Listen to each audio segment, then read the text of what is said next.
Hello and welcome back to another video. If you don't know me, my name is Annalise Healy and I am the author of 4 self-published books. In today's video we are going to be taking a look at some of the resources that I use for writing my novels.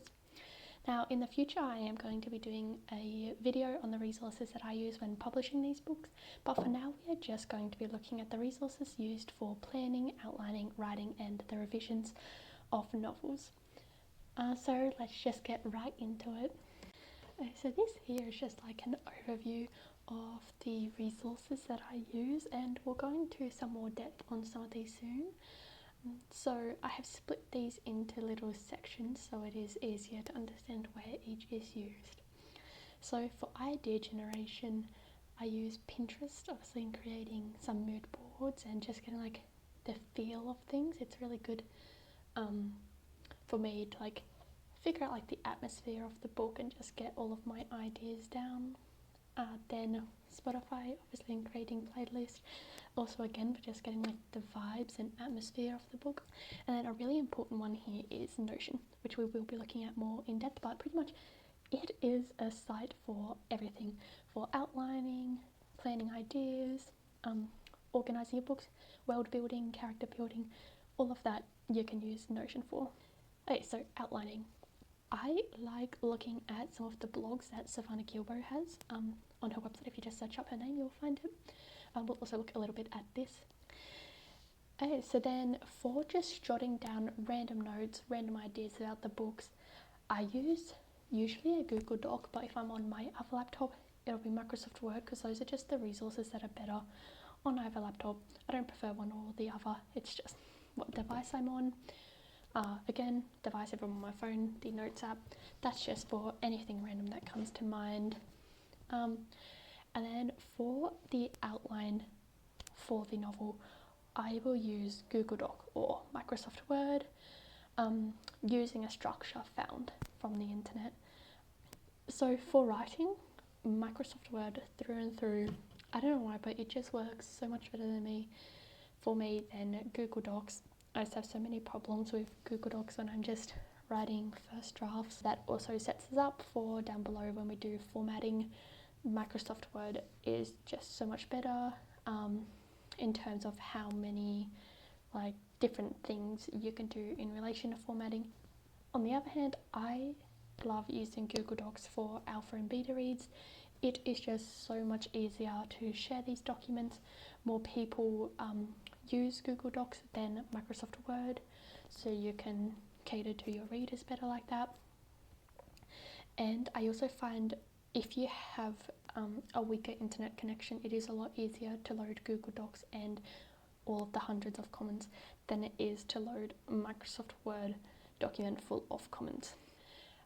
So sign up teams for the above teams is through Google Forms. That's really simple, it's easy to share. So formatting, as we spoke about Microsoft Word, I will be doing more videos on how I format my books. And then cover design, I have made a cover of my own on Canva, which was a pretty easy process. My first 2 books was through independent artist, or I would highly recommend Serpents and Dove Publishing. They have a variety, hundreds of pre-made and very, very affordable covers for all sorts of genres. Okay, so now we are going to take a look into some of these resources in a bit more depth, starting with Notion. So Notion is pretty much your one-stop shop for everything in relation to world building, novel planning, character building, everything like that. So you can just get blank pages and structure it all yourself, but what I would really recommend doing is going down into the templates down on the side, and here you can search things like world building or novel planning, and they'll give you a variety of structure. Now some of these are paid, but there are so many free resources that work really, really well. We'll actually look at one of these now. So in story planning, this is a resource that I have downloaded, and if you search up story planning, it will come up pretty soon as one of the free options. I'll look into this sample one now. So you put the title of the novel, and then it just has all of these things available to you that structure planning your story. So you have the premise, themes, world building, story planning, so much, and you can just click into each of these and they will bring up so much more detail to put in and fill out. So specifically looking at characters here, so you can have as many characters as you like. You just duplicate all of these, but it will structure you filling in multiple things like the overview of them, their names, ages, their descriptions, and all of this is just really good at keeping you focused and knowing all of these details, and it is so easy to refer back to. What I really like as well that should be mentioned about Notion is it is so easy to link to other pages within the document or to like external sources. So if you find a really good like blog about structuring a novel, you can link it in and refer back to it later, or you can even link to like Pinterest pins and have those pins appear. I would highly recommend checking out Notion. It is free to use, but yeah, just have a little browse around on it. There is so much that you can do with it. So now we're just going to take a good look at some of the resources that Savannah Gilbo provides access to. I would check out the blogs first, as that is where most of the information you'll find is. So you can look through a variety of things in relation to writing and editing and story planning. I would look at structure in particular, and then once you click into blogs, it also comes up a bigger list down the side which is more specific, and you can specifically click into outlining, which I've done here, and we can look at all of the blog posts about them.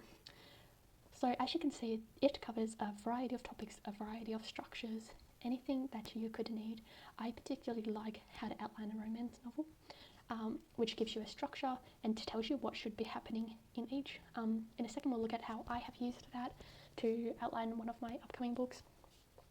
But yes, there are so many different structures that they explain in very good detail, and that they provide resources that make it really easy for you to use those structures.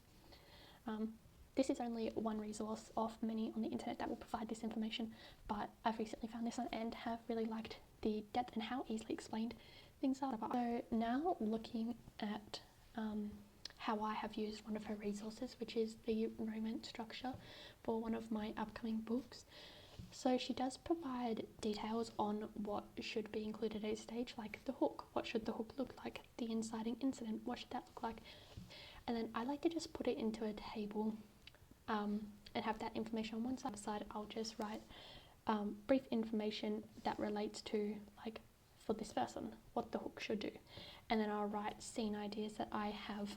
I don't go into much depth at all. It'll just be the ideas that I have, and I'll usually like leave 1 or 2 spaces between the scenes that I outline, which will just be whatever I come up with in the moment to get from those spots.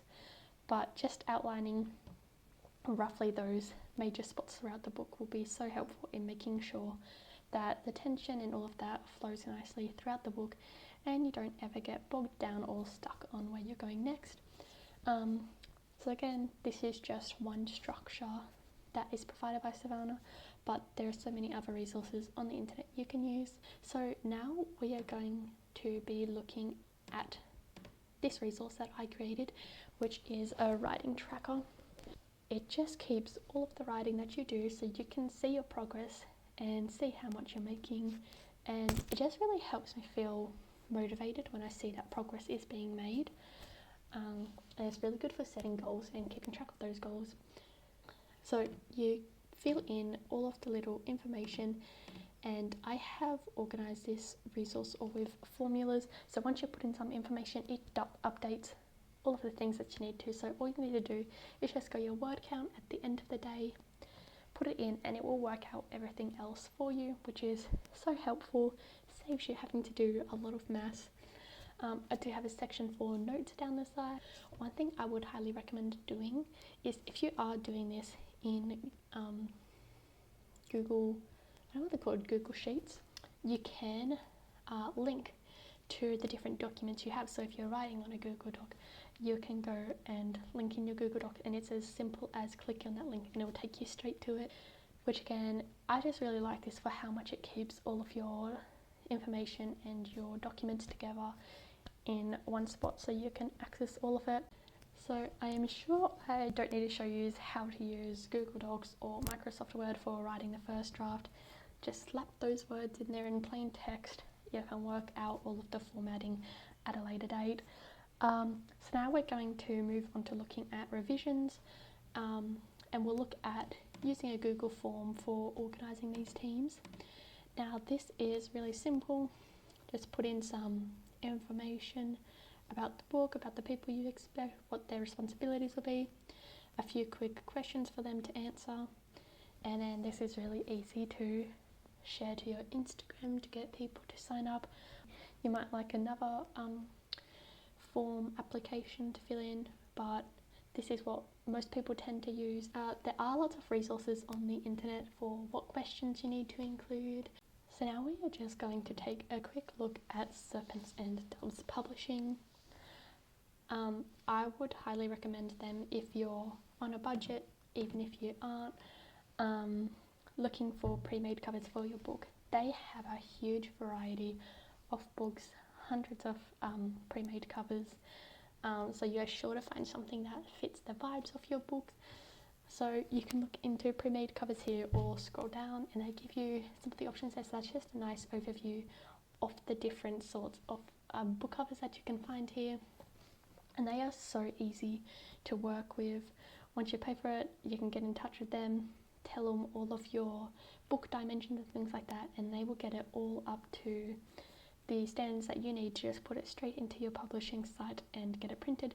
So it definitely saves you a lot of the hassle when in comparison to doing the book cover yourself and trying to figure out those dimensions and that. So as I said, there are hundreds of genres in that you can sort these books by and look for what fits your book. But it is just really good to just spend some time searching through the website and finding what fits your book. But yeah, I would very highly recommend this as a resource for looking at your cover design. And so I hope that this video was helpful to you in understanding some of the resources that I use when outlining, writing and planning my stories.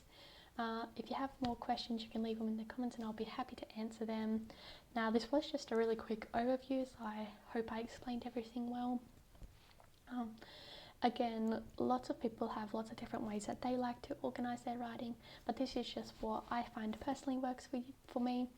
And even if you just take one or two resources away from this and decide to use that, I still feel like you have gotten something out of this. So again, thank you for joining me and I can't wait to see you in another video.